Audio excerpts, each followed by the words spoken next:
Melanie Phillips is going to tell us the truth about Jew hatred and anti-Semitism. I'm Tal, the traveling Klat, your favorite Zionist prince. Let's take a look. Anti-Semitism, going back centuries, is based on that the Jews are, they control everything in the world. And because they're so small, they must have demonic power. It must be a kind of supernatural power they have, because there are so few of them. At the same time, people believe there are millions and millions of them. I mean, you ask people, how many Jews do you think there are in Britain? Well, several million. Out of a population, whatever it is, 68 million or something like that, the number of identifying Jews is 280,000. It's like statistically insignificant. And yet, Jews have a lot of influence, it's true, in the culture, and that's, I think, to do with the way Jews have been, the sort of cultural training of the mind and personality makes Jews very much people who are out there doing stuff in society. So it propels them into public life. But to put that to one side, their numbers are extremely small. And yet they are invested with this, as I say, supernatural type power, and it's a very fixed belief that they control everything, and all kinds of people. I mean, I shouldn't be shocked or surprised by anti-Semitism, but I always am, because it comes out from people who are, you assume that people are intelligent. Well, they are intelligent, and therefore you assume that they would not come out with what they come out with, which is this barking mad, deranged, paranoid belief that the Jews control everything. And you hear, you see people sort of nodding along, and they must be completely mad, because the Jews are the most persecuted people on earth. If the Jews were the most powerful people on earth, then they made a pretty poor fist of it. The old joke, two men sitting on a park bench, each reading, one guy is reading a newspaper, and he is chuckling to himself, reading the newspaper, and the other guy, two Jews, and the other Jew says, "What are you reading? Why are you laughing? You're reading such terrible things. You're reading about, anti-Semitism. You're reading about the attacks on Jews across the world, and you're laughing?" And the Jew who's reading the paper says, "I'm reading that we control the world." It's laughable to think that Jewish people exercise control in the way that is suggested. It's absolutely risible. It bears no relationship to truth at all. Well, anti-Semitism is a weird thing.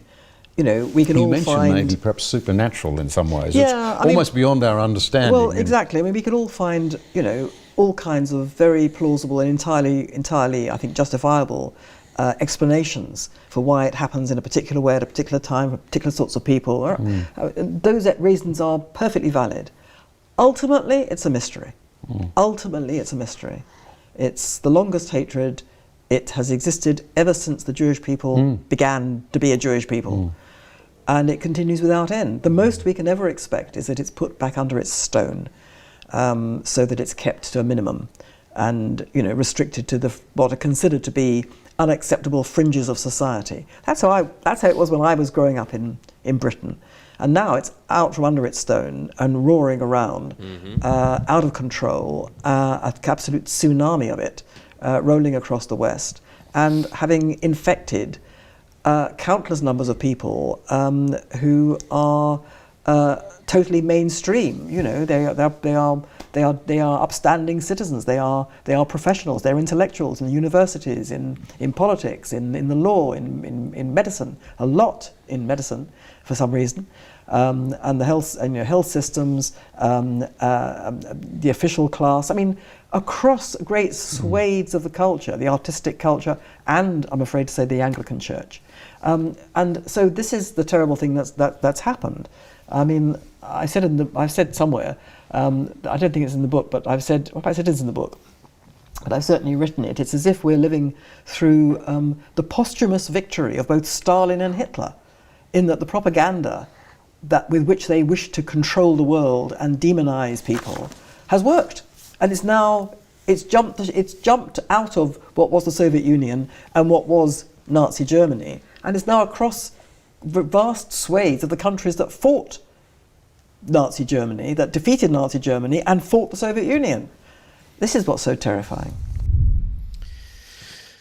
Wow, interesting. Today's were actually really compelling. I'll give you guys a little bit of interjection from my personal experience. I feel like growing up also, I grew up with a relative peace of anti-Semitism. I mean, I remember growing up, there was always, before we moved to Israel as a family, we always did deal with small anti-Semitic incidents in South Florida. Like there was one time where our local synagogue got burnt, and they drew swastikas. And this was in a very peaceful, very Jewish area of South Florida, where they drew swastikas on the synagogue.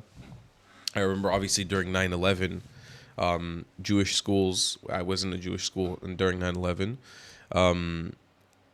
many Jewish schools had to leave, had to expel their students for the day because of bomb threats that happened pretty much exclusively to Jewish schools during that day.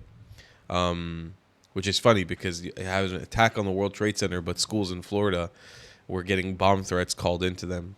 So that's another example. But relatively, I feel like I grew up without hardcore anti-Semitism. And then 2021, when the Gaza war broke out, and this was the first time that TikTok was prevalent, and these shitty TikTok influencers were creating all their propaganda about how Israel is a colonial, apartheid, white colonizer state. And it started then. I remember then, and I remember following all the Jewish influencers I was following at the time and seeing the fight and saying, this is going to be a problem. This is going to be a very big problem. I remember internalizing it. And I was living somewhere in Southeast Asia. I was in a faraway place. I was max chill mode in my life. It was during the pandemic. And I remember seeing the hate towards Jewish people that was festering in the comments. It wasn't just Israel. Towards the Jewish people, I remember saying, this is going to be a massive issue on our backs. And that quelled, because that wasn't a war that lasted very long. I think if I remember correctly, it was like a week or 2 weeks. There was not really hostages involved. Obviously, we had hostages in Gaza at the time, but they weren't involved in the negotiations to ending that war. But I remember that, and lo and behold, my little uneducated brain at the time was absolutely correct. It came back. It spun its head again on October 7th. The floodgates of anti-Semitism and Jew hatred just released. Full stop. It's actually kind of remarkable.